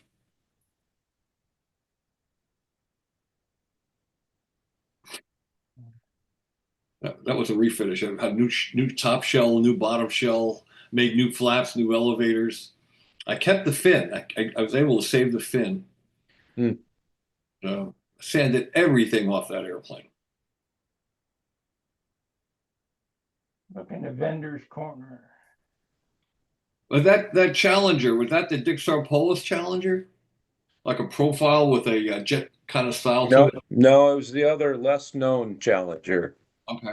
And that was also by a really famous designer whose name is escaping me. I'll show you the airplane. I've got it Must right have been really here. famous. Yeah, well, to most people. What was the name of that again? Blackhawk Models, the Challenger. Blackhawk. No, he's out of there. So I guess he's passed away or shut it down. Oh, that was the scientific Challenger. Yeah, right. And you may know the answer to this. This is the version that Blackhawk Models had. Mm-hmm. You know, and it's a 15, 20, 25 size airplane. Mm-hmm. But I was able to get plans from Outer Zone for a more full-size version of the airplane. And Walt Musciano was the guy who designed that. Yeah. Again, fair. He's a famous designer, right? Yes, he was. Yeah. Nice But guy, anyway, what I'm trying to get at is I'm wondering if it was ever kitted in that larger version or if there were only plans. I have no idea. And I figured, well, whoever was manufacturing this kit might know the answer to that. Walt was a nice guy. I got opportunity to talk and correspond with him quite a bit when I was at Fly Models. I published some of his designs in Fly Models. Yeah. Well, I mean, he did a zillion half A designs, right? Did a lot of full size. He did a lot of scale airplanes. He did a lot of old time stunt airplanes. The Okay. Rocket was one of his, and he did a bunch of. He was a good designer. He did a lot. Didn't he do a lot of log fuselage half A's? Yeah, yeah. All the stuff for scientific were those hollow log things, you know. Yeah. Okay. My dad had a place up in Berkeley Heights, New Jersey, as we call it, and right down the road from us was Scientific. That's where they Oh, produce this. Yeah, okay. I mean, like a quarter mile from us. Here's the mystery I'm trying to solve. I was 5 years old at the time. This is a picture from 1960. Hold on. I can't. Oh yeah, look at that. And this is an airplane my dad built. I was 5, and I used to drool over it. When he wasn't looking, I'd take it out of the basement and grab it by the lead outs and spin around. And I'm trying to determine if this one in this 1960 picture Hold it is up again. this Hold it up again. smaller version or is it a bigger version? I don't know. It's hard to see the engine, so we wouldn't be able to tell. Yeah, but if you look at the distance of the sidewalk, that's, Yeah, that's a pretty decent sized airplane. good size airplane. Yeah. Well, That's not your average size sidewalk, as I recall. It's kind of narrow. The Challenger that Scientific had was what, about 32-inch wingspan, if I'm not mistaken. Well, the Black Hawk Models one here is about 32 inches. I have plans for like a 44 or 48-inch How's wingspan. that for a 78-year-old guy to remember 32-inch wingspan on the Scientific Challenger? That I'll give you a gold star for that one. Yeah, you get a gold star for that. The plans of the bigger version are interesting. It's a keel structure. Yeah. The fuselage is a keel structure. That was very popular construction back then. Okay. Anyway, the mystery remains unsolved. Well, you can find that stuff on eBay, but Black Hawk, let's see, Black Hawk control line for sale. Well, it's not so hard to just redesign it for yourself. I mean, you can get the aesthetics of the airplane, maybe into a little bit larger size that might fly a little better, and just redesign one yourself. Call it the Challenger Mark II or the Yeah, JF I've Challenger. got the plans for the bigger version, Bob. So theoretically I could build it. I'm just trying to answer this question. I'm thinking back, remembering back to when I was 5 and wondering if this airplane was the one I already built, or was it the bigger version? Probably. Yeah, I'm leaning toward concluding that, but I thought if I could talk with whoever had Black Hawk Models, they probably know the answer. I forgot the guy's name, but I remember seeing advertised. There's a lot of half-A stuff. He did a lot of half-A stuff. Yeah, they had a lot. Yep. Mm. Well, anybody do a search while we're here? I mean, I did already. There's some models on eBay, but there's no company anymore. Okay. No. I've done some searching for that. What time is it? Hobby King Black Hawk models Raven control line balsa. So it's at Hobby King. RC Forums has Black Hawk models. Let's see. But that was 2015. So RC groups, Etsy, control line planes. I guess that's Brodak. AMA plan service, FMS model, Black Hawk models control line. That's on eBay.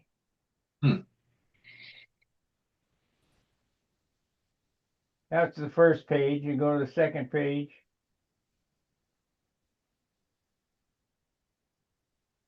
So I don't know. Yeah, I believe it was out in California.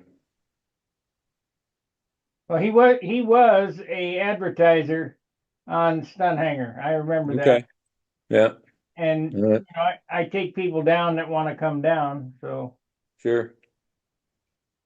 of course I need to go in there and clean it up because Al Rave is still up there, and Al Rave ain't doing nothing.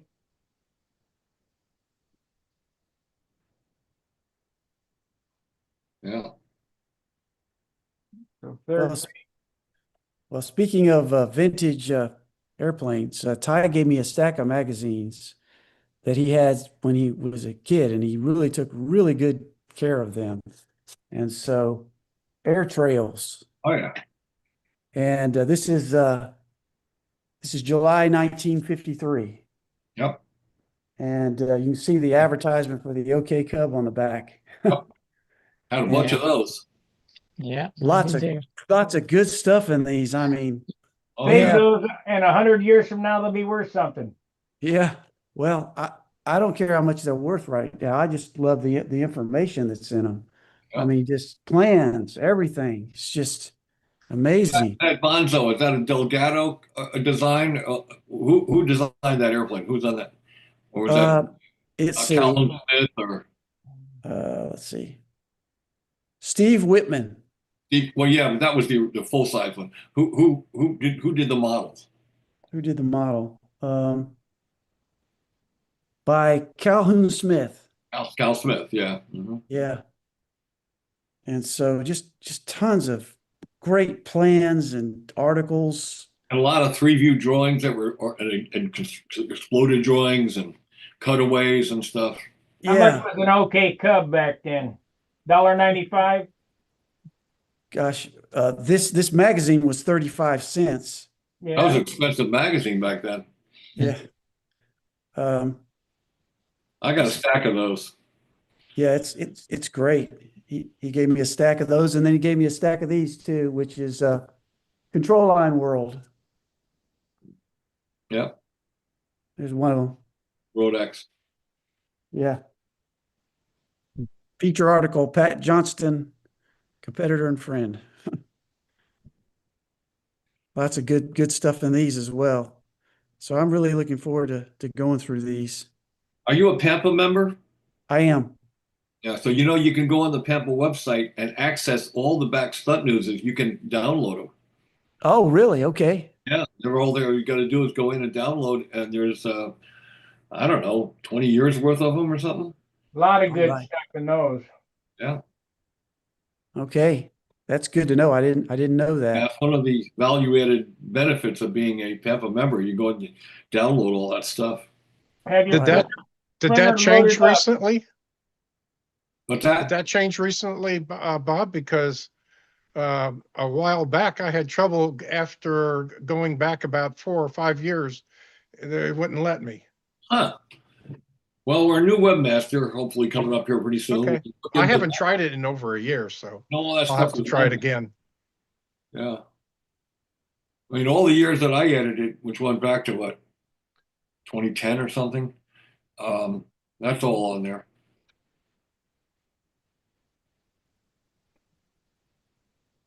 Uh,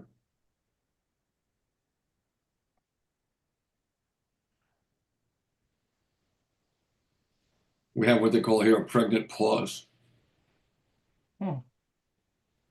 Mental pause. I got a text from John Paris. He said that Black Hawk Models was sold to the Canadian company that does all the Cox stuff. Oh, wow. Okay. What is that? Cox International? I think that sounds right. And they're not doing much anymore, are they? Oh yeah, I bought several little I've got a lot of 049s now, and so Cox 049s, and so I bought parts. So they're still making them, or are they doing them from old parts? They are making their own. You Wow. can get their own crankcases and things like that. It's amazing what Wow. they've done. Wow. It's a very, very good resource for Cox parts. Cool. There's actually an American company too. So you've got the one in Canada and you've got the one in America. I forgot the name of the one that's in USA. but they also have Cox parts. It's almost like, it makes me wonder if when Cox sold, he sold half of it to the Canadian and half of it to the American. I don't know. LM Cox. Well, what was that, Bob? LM Cox, wasn't it? The guy who made him was, if I don't know what his first name was, when LM, I think was the name of the company, LM Cox. I'm not sure. One of their engineers, their main engineer, I guess, and designer, is a still flying control line out in California, Larry Renger. He's the one that designed most of their airplanes, and quite a brilliant guy, brilliant engineer. Anything you want to know about Cox, you ask Larry Renger.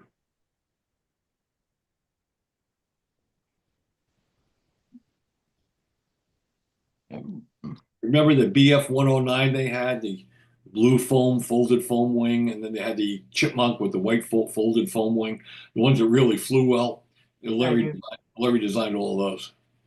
Yeah, they had a symmetrical styrofoam wing. Yeah, Yeah. he designed all of those.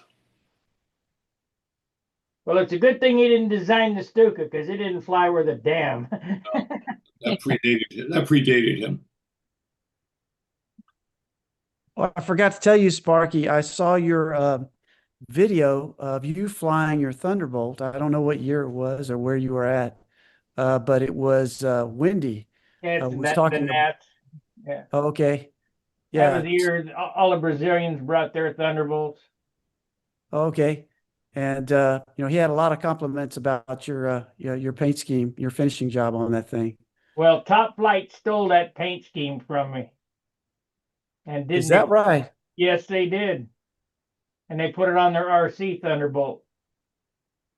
They stole a paint scheme from me too. They stole two paint schemes from me, one from my Tucker and one from my Caprice, and they put it on an RC airplane. And I went up kiddingly at a trade show to bust their chops about it, just kiddingly, and they got mad at me. I mean, really mad at me. We didn't steal that. I said, well, I'm just kidding around, but that was on my airplane. Well, I can prove it because there's video of it when I had the Thunderbolt there at the Nats. There you go. And then when theirs came out 5 years later, it had my paint scheme on it. So It's the sincerest form of flattery. yeah. Well, this is hanging. You can't see it because I've got it bagged up, but because that's for the future when I become a better RC flyer. But that is a Thunderbolt. It's in like a camo green color. It's already been painted. It's just missing control surfaces. Wow. Does it have a checkerboard nose and a lightning bolt down the side and that? No, whoever painted it, they just painted it that drab green all over, and so it doesn't have any other paint on it. But And actually, my paint job was a knockoff of Billy's X1 Thunderbolt. I liked the look of his Thunderbolt that he hated because it had the tail moment was too long. But boy, that was the best ink job I've ever seen on any airplane. The one the fuselage disintegrated on him. Yeah. Yeah, it's a nice airplane. I saw that when he was putting eagle lines on. I was in his basement when he was doing that. Phenomenal ink job. I mean, perfect. Go back to the gallery thing again. We're looking at Joe here for a minute. See if I can find. We got Joe Big here on my screen. Yeah, come on. There we go. There we go. Yeah. In case Joe hasn't seen it, I can pull up one of Billy's. Hold on a second. Go down to my book. Go down to That Thunderbolt that I'm talking about had every rivet line and all the correct nomenclature. It was beautiful. And I kind of copied him, but changed it, Yeah. Let's see if I have. I know I got pictures of that airplane here someplace. I know where they are. Hold on a second. I remember going. We published that in Model Aviation, and it was over Easter weekend. I took my BMW motorcycle and rode out to Ohio, because it was nice weather. And I got out there and we did all the shooting. And then when I came home, it was so cold, I almost froze to death coming through the Pocono Mountains. Let's see, I should have that here. Here it is. Okay, let's see. Get a good picture of it here. Here we go. Here you go, Joe. This is what Billy Weirwoodges look like. No, not that one. The other, his ex one. Yeah, I don't have pictures of that one, but that gives you an idea of his Thunderbolt. This is the one that won the Nationals in 2010 and won the World Championships in 2004. Yeah. That's the Razorback. Nice looking. I wonder how much it weighed. 54 53 ounces. Wow. And it's no BS because I was there. I touched it. I pulled it off the scale. 53 ounces. Wow. Yeah. He claims 54, but that's all right. Whatever. It's still pretty light. That's a lot of wood to be that light. Yeah, here this is it's me launching it at the World Championships for him.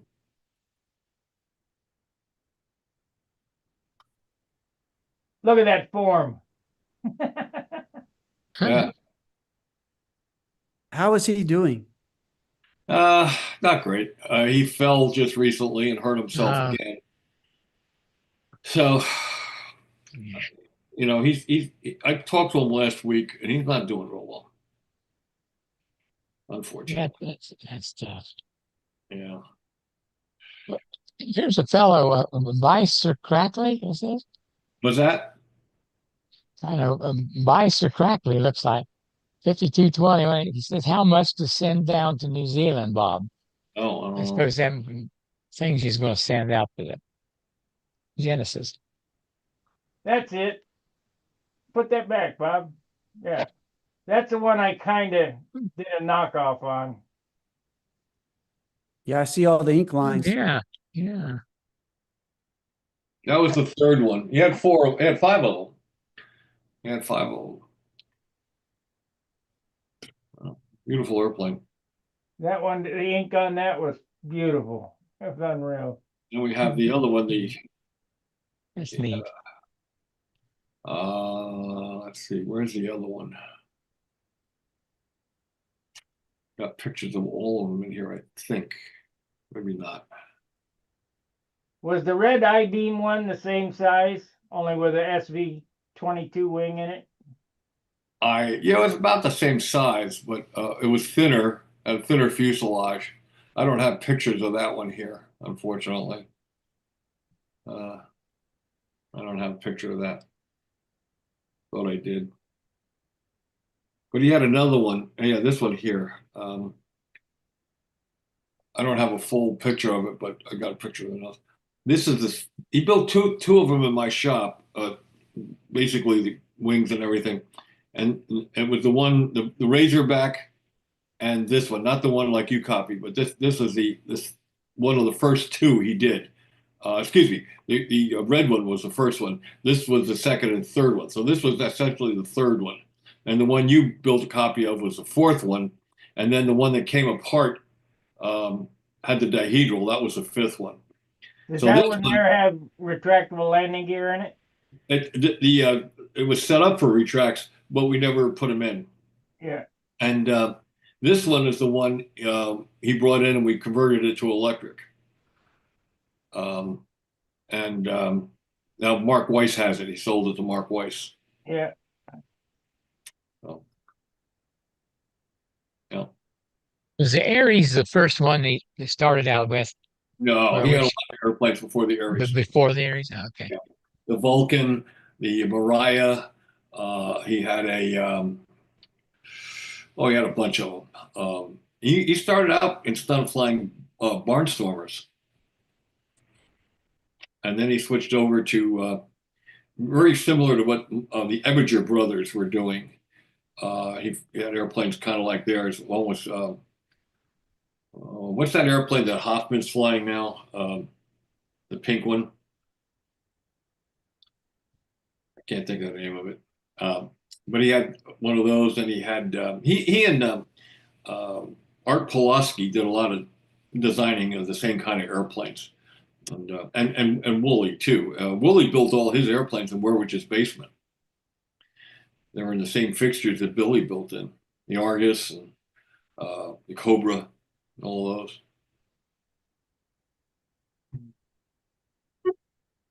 You guys were talking about a shoestring. The best looking shoestring stunter that I've ever seen was built by Randy Powell. Yeah, it was a beautiful airplane. Beautiful airplane. They're just good looking airplanes to me. I mean, I really like them. I just like the shape of the fuselage and the cheek, the cheeks on them. It's just cool looking aircraft. Randy redesigned it. That's Bill Simons' original one. That was at the 69 Nationals in Willow Grove.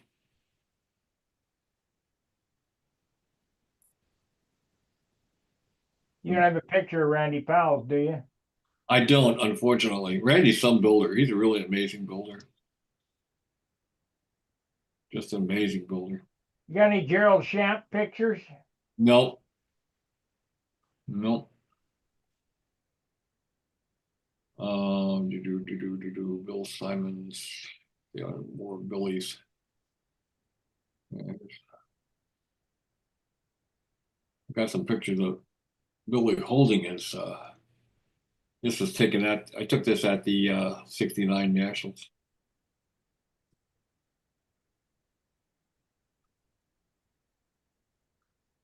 We have the judges in the background there. Got a Fox 35 in it, weighed about 58 ounces. And it flew good, though. It had a Skylark wing in it. The Ed Southwick Skylark wing. It was a foam flight wing from Arnie and Mike Stott. And when I got out of the Army and I was chasing girls and, racing bikes and things. I didn't have an airplane, so he gave that to me. And I flew that for quite a while for a practice airplane. It flew great. It was a really good flying airplane.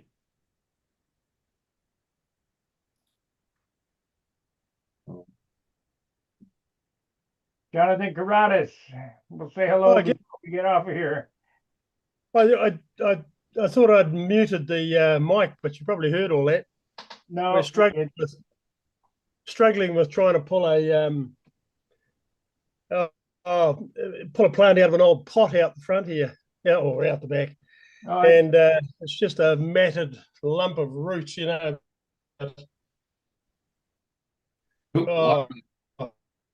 half a meter square and about half a meter deep, and trying to pull the roots out. They've gone through the bottom of the pot and into the ground underneath. Oh God. Yeah, sorry about that. But I was just listening to you guys while I was messing with these. I'm doing what Gerald Wimmer does, and he flies just about all the time now on braid. So I've made myself some handles, and I've got a little handle here, and I poke a shaft through there so that I can wind them on and wind them off. That's what I've been doing. So I've made a whole heap of handles like that, getting rid of my steel lines. Basically, it's much easier. I find these are 80 pound, but they're under half a mil thick. Yeah, and that's nine. There's 9 strands in there, and that stuff. Spectra wire, right? What's that, Sparky? That's Spectra, right? Yes. Yeah. I don't know what. I think it's this particular one is Daiwa braid, and I found it creates very little resistance in the air, and I tied it to a fence post and stretched the hell out of it. Yep. Yeah, you got to do that. Yeah, leaned right back. I've been using the Fins 4G. Jim Pagani turned me on to that, and I really like that. Yeah. I don't know why I didn't wake up to it earlier. It's so much easier to handle than messing around with bloody wire. Oh. Yeah. The inertia of the lines is so low. Yeah. Yeah. Correct. The plane, all my planes fly much better on it. Yeah. I fly much better on it. Yeah, there's no downside to it that I can see. Okay, what is this stretching you guys are talking about? Because I've used Spectra, but I'm a newbie, You gotta and stretch it. and so you put it. The other thing is the eyelets, and so I found some stainless steel eyelets that I'm tying using the AMA knot on, and then I put a Can't drop. use, you got to use the what do they call it? What knot is that, John? That you got to use for the Spectra? Well, I use it to join it. I use a oh either an Albright or a double uni knot or something. Oh, I forgot now. I forgot the name do of it. You got to be careful. You can't. Double surgeon's knot. Yeah, it's very specific on that Yeah.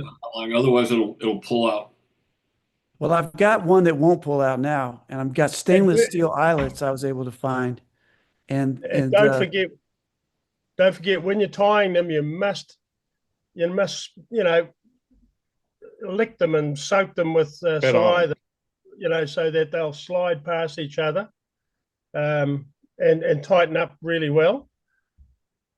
Sometimes if you pull them while they're dry, they won't actually lock in properly.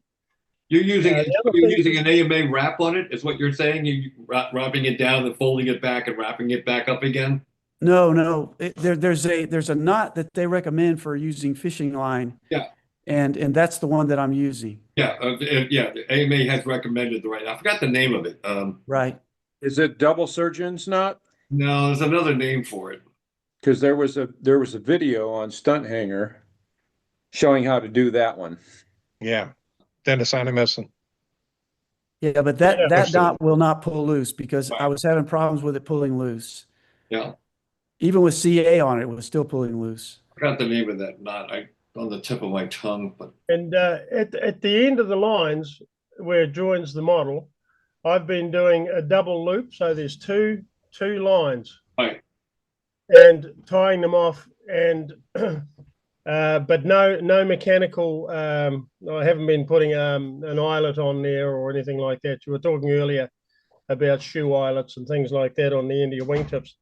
I don't do any rings or anything like that. I just go straight onto the clips on the end of the controls, but it's a double loop. So I think it's called the double Palomar. I think it's a Palomar. Double Palomar line is what they're recommending. Yeah, but I don't know the name. I pull the hell out of them anyway. When you must stretch them, because I flew some. Yeah. I'd made a little while back. I don't know what I was thinking, or I wasn't thinking. I'd stretched one line, the up line or the down line, and I hadn't stretched the other line, and I crashed. Because I thought, what the hell's going on here? I was going all over the place. The And thing you got to wasn't. put a lot of weight on it and stretch them for about 5 minutes. I'm a big guy, leaning back on these 80-pound lines. Okay. Leaning back, pulling like hell on a fence post. Right. And then I held it there for about 20, 30 seconds. And then you'll find that that takes most of the bunginess out of them, We did springiness ours out for of them. about 5 minutes, and like you say, leaning back. One guy leaning back, and the other guy leaning back. So if we let go, we would have fallen, And we put that much on them, and we held it for like 5 minutes. Then they were fine. Yeah. Okay. Yeah. Well, And you'll be because I had- surprised if you do the same with steel. You'll be surprised how much spring you get out of them too. Yeah. Wow. So you guys stretched your steel cables too? Yep. Your steel cables will stretch as well. Yep. Wow. I get 1.5 inches or about 30 mil out of mine when I'm making them, and then when I used to, I won't be making any more now, and I get maybe a little more out of the braid. But once they're stretched, they're good as gold. Yeah. The only thing I found, I put some on the Crossfire, and did an A/B comparison. I like them, but the only thing I found I had to do, and this is kind of across the board as I use them, I had to open the handle spacing about 1/8 of an inch per side. To get the exact same amount of turn. So I don't know if that's stretch or what it is, but or it's just the bow and the line, whatever it is. Well, my mates tell me that I fly with too much gap between the top and bottom. And I remember you saying quite a while back that most of your handles are about 4 inches or 4.5, which is about 100 No, mine mils. are, I'm up to over 6 inches basically on all my handles. I'm as big as I can Really? get. My son Wow. Robbie's in like 7 inches. I like a fast action, and I'm like you. I tend to be going wider and wider, and Well, I one thing find you have there in that handle that's not helping is you have a lot of overhang, and that reduces the no, amount. Yeah, no, there's no overhang. The line comes straight out of there that's a bit of overhang. from there. Yeah, Oh, sorry, the lines are in the way. Oh, hang on, I'll go grab another handle. a little bit of overhang. It's not excessive, but it's more than I use for sure. I'll bring back. But what I'm trying to do is go back to what we did back in the 70s. I don't know how much of this you guys want to hear because it takes a little time to explain it. But if you want to hear it, I'll go into it. If not, I'll just gloss over it. Well, I'm happy to hear it. let's do this on the after party because we're getting ready to shut off YouTube. Okay. All right, guys. Thanks for watching on YouTube. We do this every Monday and Friday nights at 7 o'clock Central. You have to be a member of Stunt Hangar, and you go to at the bench. There'll be a link there, and we like I say, we do this every Monday and Wednesday, or Monday and Friday, Right. 7 o'clock. All right, so we'll go to content. Come on now, live, and the control room. We'll go grab that other handle anyway. All right. So be sure to like, subscribe, and share. And thanks a lot, Roy, for being on there. And looks like Bryce is on there. Thank you very much. And everybody else that's been on there. We'll see you tomorrow. Fairway in the tight lines. See you. All right. We're officially off of YouTube. When John gets back, I'll make an attempt to explain.